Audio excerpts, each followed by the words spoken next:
ब्रह्मचर्य क्या है?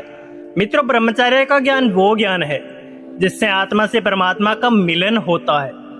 परमात्मा आपकी परीक्षा ले रहे हैं, आपको बात नहीं माननी है। काम वासना आपको बहुत सताएगी, पर आपको कोई भी गलत कार्य नहीं करना है। ब्रह्मचर्य के लिए मोटिवेशन कहाँ से लाए? ध्यान से सोचो, क्या आपको ब्रह्मचर्य जैसे बड़े कार्य के लिए किसी मोटिवेशन की जरूरत है? नहीं ना। मोटिवेशन से आप 4 या 5 दिन ब्रह्मचारी रह पाओगे, ज्यादा से ज्यादा 10 या 15 दिन तक ब्रह्मचारी रह पाओगे। इसको हम एग्जाम्पल की मदद से देखते हैं, जिससे आपको बहुत जल्दी समझ में आएगा।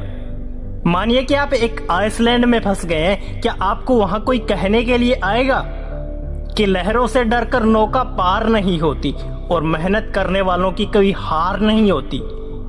तो आपको उस आइसलैंड से निकलने की कोशिश करनी पड़ेगी मेरे दोस्त, क्योंकि ये मोटिवेशन आपके अंदर से आ रहा है कि आपको इस आइसलैंड से निकलना है और एक नई लाइफ की शुरुआत करनी है, एक नई लाइफ की स्टार्टिंग करनी है। ऐसे ही यदि हम मोटिवेशन जब तक आपके अंदर ब्रह्मचर्य के लिए जागृत नहीं होगा ना, तब तक आप ब्रह्मचर्य का पालन नहीं कर सकते। ब्रह्मचर्य के बिना आप अपनी अच्छी लाइफ को जी नहीं सकते।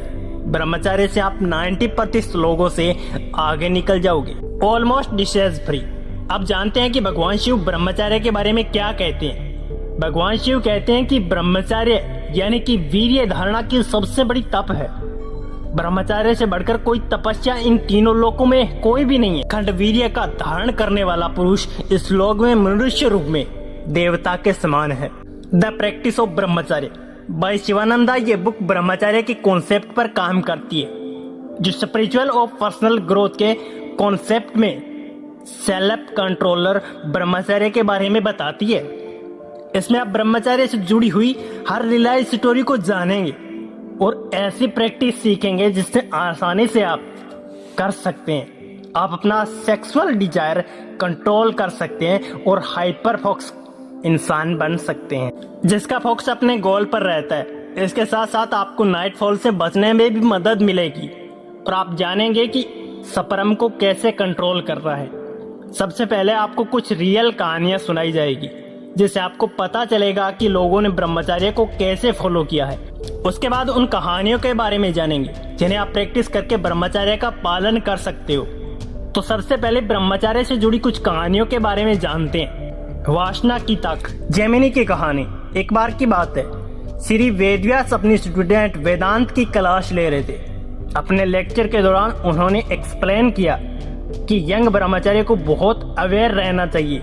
उन्हें लड़की के साथ घुलना मिलना नहीं चाहिए, क्योंकि इससे वो पूरे डिसिप्लिन और अवेयरनेस के बावजूद काम वासना के शिकार हो सकते हैं। उनके एक स्टूडेंट स्पिरिचुअल बुक पूर्वा मीमांसा के ऑथर बड़े उत्साह से खड़े होकर बोले, गुरुजी आपकी बात गलत है। कोई लड़की मुझे अट्रैक्टिव नहीं कर सकती, क्योंकि मैं ब्रह्मचर्य के नियमों का अच्छी तरह पालन करना जानता हूँ। गुरु व्यास ने कहा, जेमिनी तुम इसे जल्दी जान जाओगी। मैं बनारस जा रहा हूँ, 3 महीने में वापस आऊंगा, तब तक तुम अपना ध्यान रखना। स्वामी व्यास अपने आश्रम से चले गए। कुछ दूर पहुंचकर जंगल में आराम किया। फिर स्टूडेंट की परीक्षा लेने के लिए उन्होंने एक योगिक पावर से सुंदर यंग लड़की का रूप धारण कर लिया। तो वाराणसी आश्रम के पास चले गए। लड़की की आंखें बहुत खूबसूरत लग रही थी और वो बहुत ही अट्रैक्टिव चेहरा था। वो रेशमी कपड़ों में बहुत ही अच्छी सजी हुई थी। लड़की सूर्यास्त के समय एक पेड़ के नीचे खड़ी थी। तभी बादल इकट्ठा हुए और बारिश होने लगी। उसी समय जेमिनी पेड़ के पास से गुजर रहे थे। उन्होंने लड़की को देखा और उसे बारिश में अकेले रहने की वजह से लड़की को मदद करने की भावना से बोले, आप हमारे आश्रम में मौसम ठीक होने तक आराम कर सकते हो। लड़की ने पूछा, क्या आप अकेले रह रहे हैं या वहां कोई और लड़की भी रहती है? जेमिनी ने जवाब दिया, मैं अकेला ही रह रहा हूं, लेकिन मैं ब्रह्मचारी हूं। कोई वासना मुझे अट्रैक्टिव नहीं कर सकती। मैं किसी भी सेक्स रिलेशनशिप से मुक्त हूं। आप वहां बेफिक्र रह सकती हो।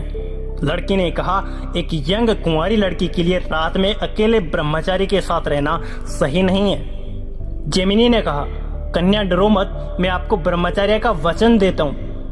जेमिनी की बातों से सैटिस्फाइड होकर लड़की आश्रम में ठहरने चली गई। जेमिनी बाहर सोए हुए थे, वो लड़की कमरे के अंदर सो रही थी। रात के अंधेरे में जेमिनी ने मन में वासना की फीलिंग्स उठने लगी। सबसे पहले उसके मन में छोटी सी काम वासना उठी।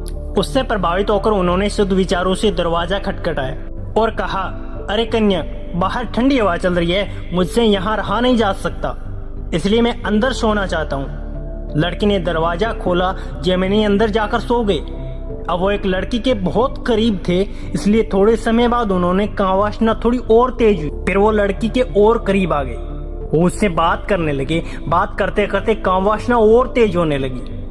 कुछ देर बाद दोनों करीब आ गए और एक दूसरे के गले लग गए। तभी अचानक श्री व्यास अपनी लंबी दाढ़ी के साथ अपना असली रूप धारण कर लेते हैं और कहते हैं कि अरे मेरे प्यारे जेमिनी, तुम्हारे ब्रह्मचर्य की ताकत कहाँ गई? क्या तुम्हारे ब्रह्मचर्य ने तुझे ऐसा करने से नहीं रोका? इस कहानी से पता चलता है कि वासना अपोजिट सेक्स की तरफ बड़े बड़े विद्वानों और डिसिप्लिन लोग भी अट्रैक्टिव हो जाते हैं। इसलिए ब्रह्मचारी व्यक्ति को बहुत सावधान रहना चाहिए और उनको लड़कियों से दूर रहना चाहिए। उनके साथ घुलना मिलना नहीं चाहिए।